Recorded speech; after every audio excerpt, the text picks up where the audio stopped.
Here's what's happening at Ewetopia Farms today. This is what the Suffolk lambs look like now. If you don't take the pressure off, it'll probably form mastitis. You do have to be vigilant in watching the udders. And we're gonna try get these into the barn with the Suffolk lambs. Oh my God, the noise! And join us on night feedings. Let's get started.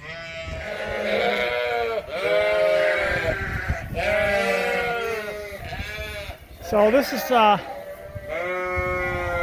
the third day from weaning, and you can see that they all got over it. No more screaming. Now it's just about the food.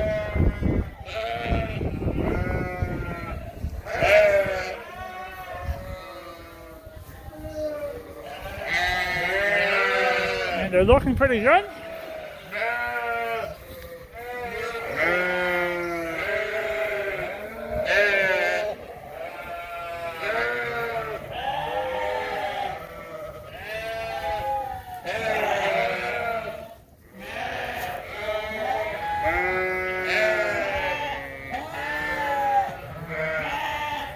Not too happy, buddy?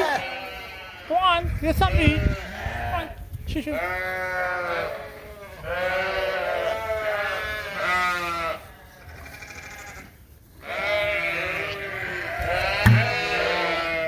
So,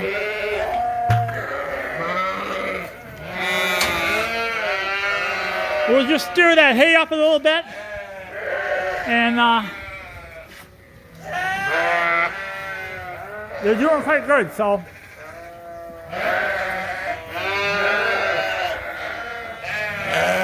These are all the replacement ewes. I am this morning. It's chore time. But these are all the Suffolk weaned lambs. We've never played with these ones before or sat in with them. So we technically don't have any friendlies in this group. But I'm obviously very popular with lambs wondering what on earth I am in here. Hi. Well, don't you look spectacular? Yes, you're a handsome boy. Hi. Hi. And look at you. You're my keeper, you, aren't you? So there's still a lot of screaming going on, but it's mainly the younger ones, the smaller ones, which is understandable. The bigger ones are old enough to be weaned, and I guess the younger ones are old enough to be weaned too, but they feel the pain a little more. They still want to be with mom. But most of them have calmed right down. Nobody seems to be freaking out. The fact that they come around to inspect things just shows that they're feeling comfortable. But in the background you can hear one lamb. It's just a screamer. It's not happy at all. Hi. Hi. Are you nice? Are you guys all nice? I think you are. Oh my goodness.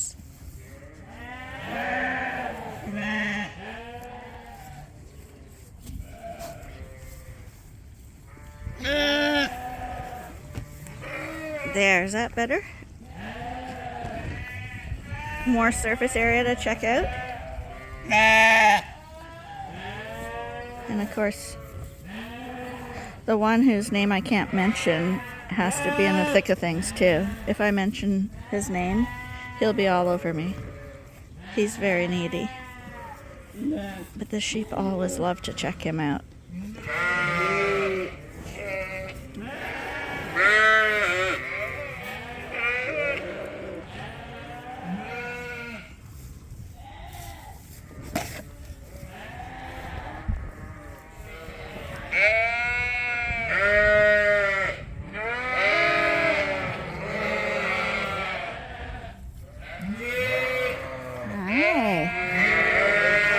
You look like a pretty girl.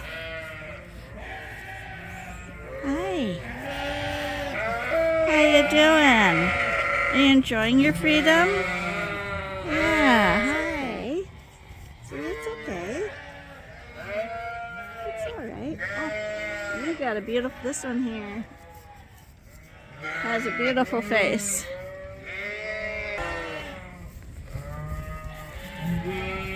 To me, he's a really nice face. Come here, Remy. There you are. That's a handsome Suffolk ram. Can't see the rest of them because they're too close, but he's definitely got the head, that guy in the middle there. You guys are crowding him out. Now maybe we can see him a little better.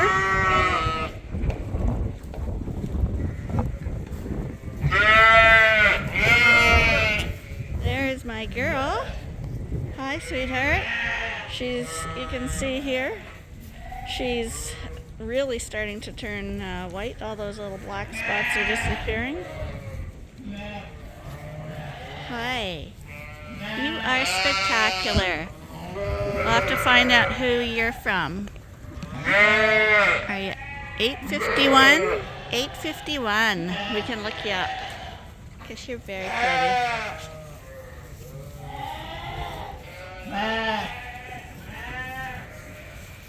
Big guy here. He's doing fine. Hi, buddy. You're looking pretty handsome. And where the ewes are. Kept checking udders because this is the risk where they're gonna swell up and get mastitis. You can see they have udders still.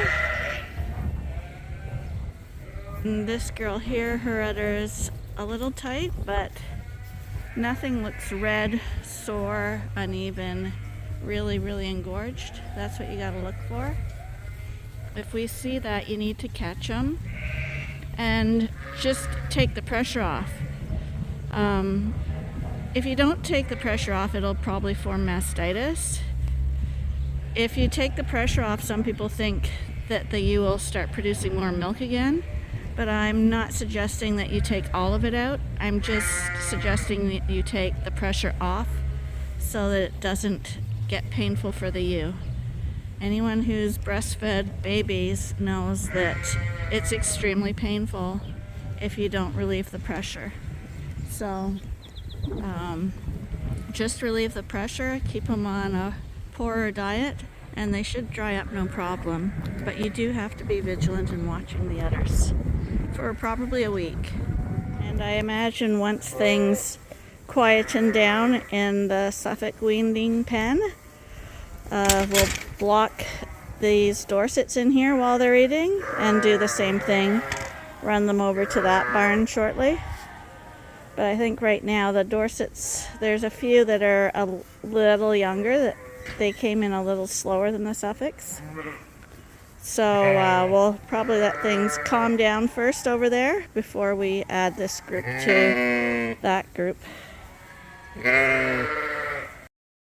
It's the next day and we've just pulled out the bigger, older Dorset lambs. They're all out here. The rest are still in with their moms. These are a bit smaller, a little younger. And we're gonna try get these into the barn with the Suffolk lambs. Could be difficult. It's like they know. They know we're doing something different and they don't want to leave their mums.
So what's happening here is that little by little we're rounding up the Dorsets and getting them behind these gates in where the Suffolk lambs are.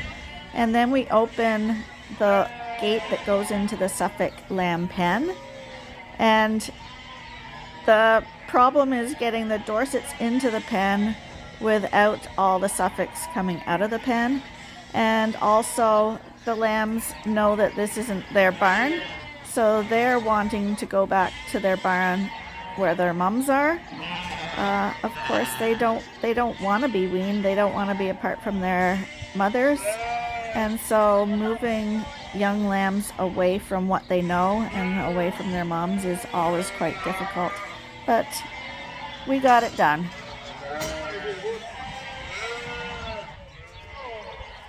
Yeah, I need them outside, but we got them up there. This is the final group we had to round up.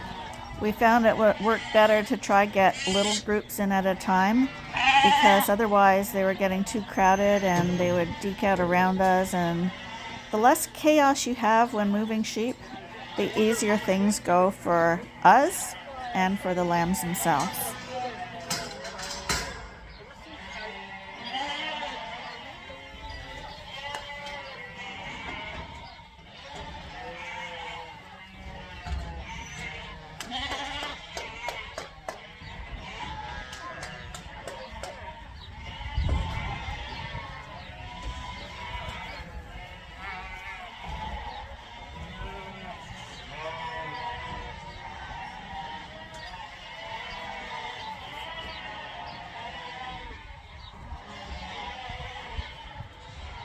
Bad day for a few days.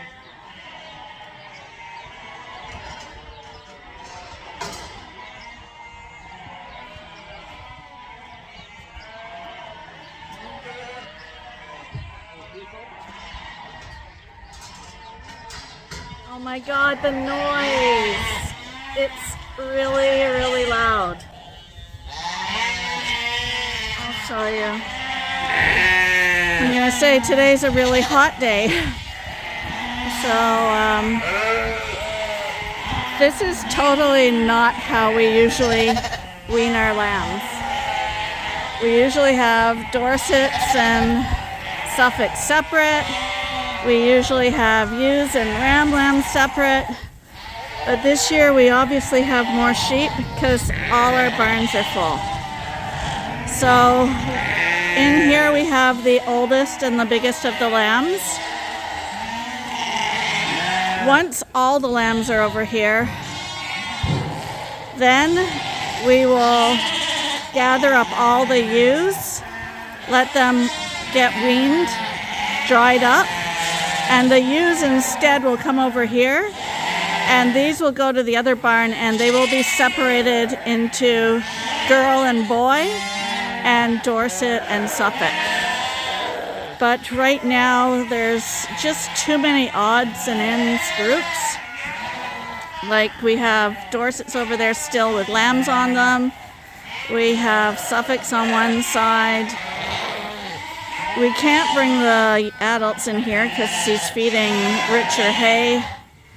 So we're hoping the adults in the other barn will dry off quickly so we can get them over here and get these lambs back to the other coverall, sorted through the chutes, and out on pasture, because the grass is actually growing now.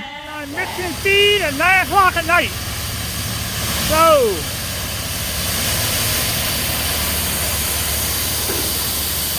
we're full.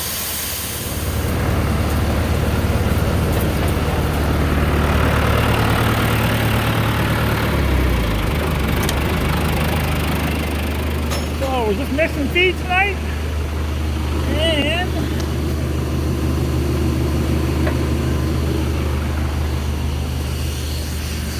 I'm late, so I got the bottles ready to go over. And Linton's run a mineral, so I put the mineral on the back of the feeder. And we're going to shut this down.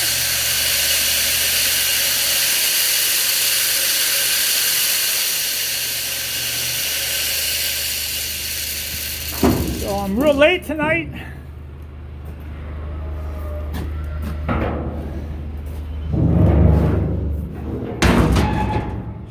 doors to keep all of the predators out.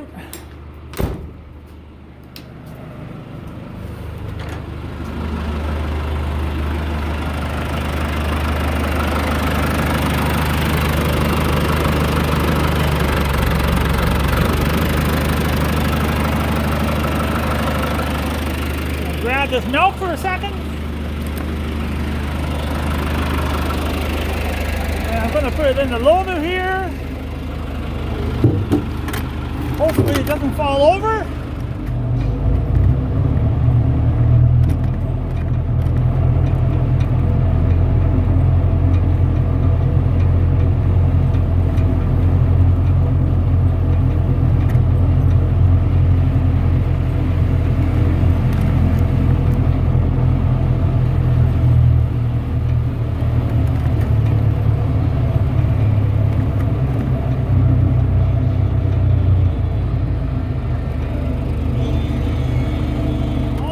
This milk first for a second because they don't sound very happy.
These guys are in the hay while they're getting milk, and you might hear all the noise here.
So in this barn, Arnie has to take that bale and roll it quite far down the feeder because the front area is where the creep pens are, and there's not an awful lot of lambs eating off the hay in the creep area.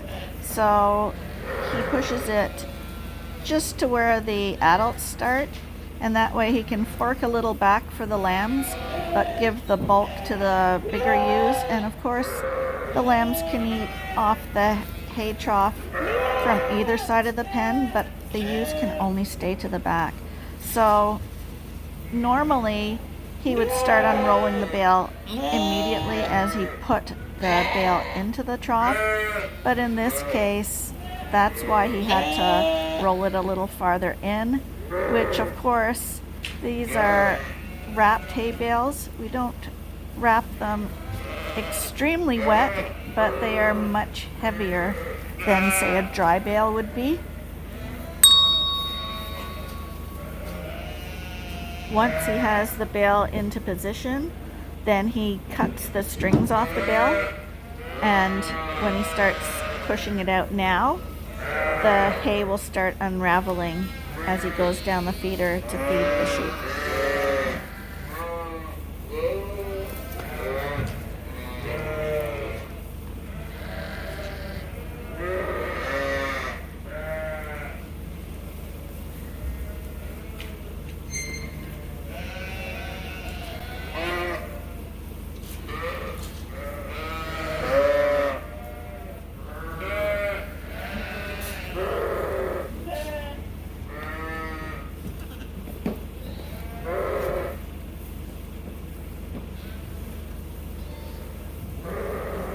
The good thing also about doing it this way is that as he's bringing the hay back for the lambs, he's shaking it all up, which loosens the hay fibers from each other, and it allows the lambs to eat the hay more easily.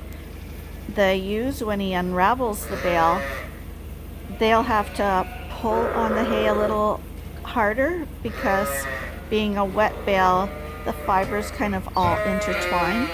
So they'll have to work for their feed a little better.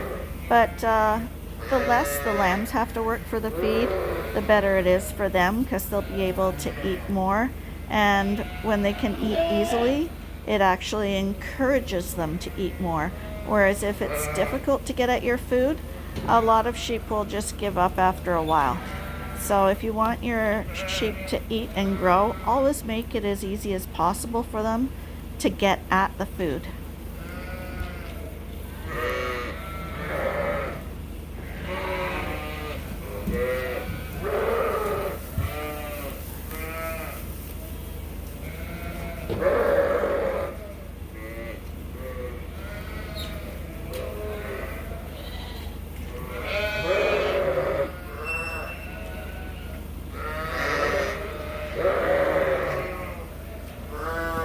The hay he's feeding in this barn is third cut wrapped alfalfa grass mixture. And these bales were wrapped at approximately 40 to 50% moisture.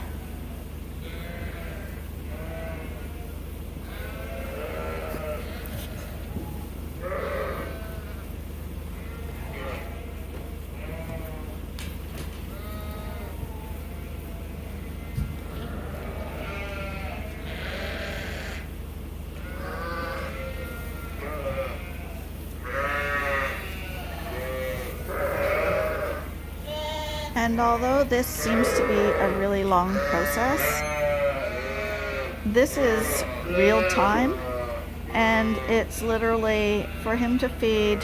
There's 60 ewes in here and say 120 lambs.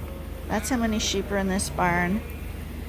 And literally it's going to take about 10 minutes to feed that many sheep, and then we've got 3 barns like this to feed, so it takes about half an hour to feed the sheep, which may sound like a long time, but if you're using automation and bringing your tractors over and mixing TMR and then driving through and all that, you'd think it's quicker, but time-wise it's pretty close to the same. And this way actually may be a little quicker. But what you have to realize here is there's more manual work. But if you want to save money and time, this way is not too bad.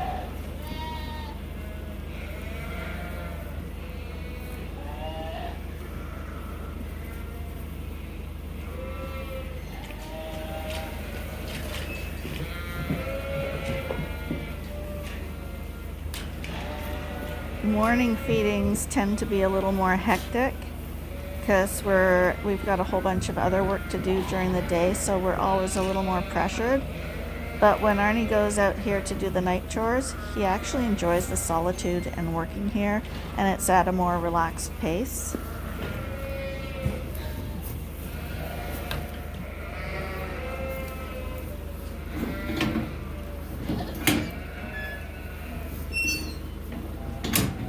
Just gonna feed a little bit of creek feed right now. Come up. Come on, you guys. Of course, when you've got growing lambs, what gets added to the feeding chores at night at this time of year is also spreading out creep feed for the lambs.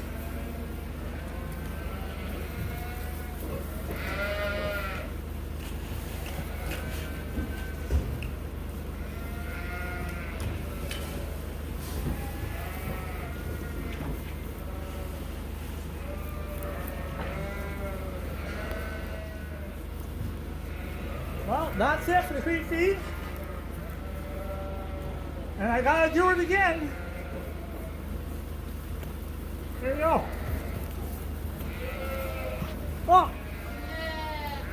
remember that song back in the 60s where they said, Ontario, a place to live and a place to grow. That's a big Bobby. Well, that's it for tonight. Lots of good lambs here.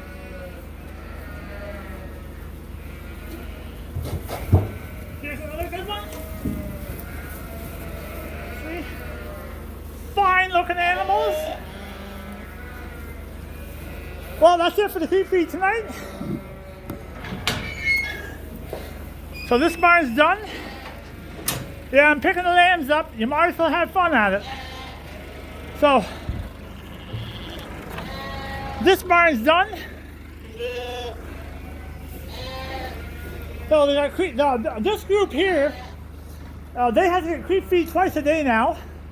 They're eating that much. This side here is younger. They only get creep feed once a day. They're all done. I'm out of breath. I'm going to pick up these bottles and move off to another barn. That's it tonight. It's 10 o'clock. I'm done. I'm going to head to the house and subscribe, support the channel please, and give us a like, give us a click, and I'll see you tomorrow. So it's 10 o'clock.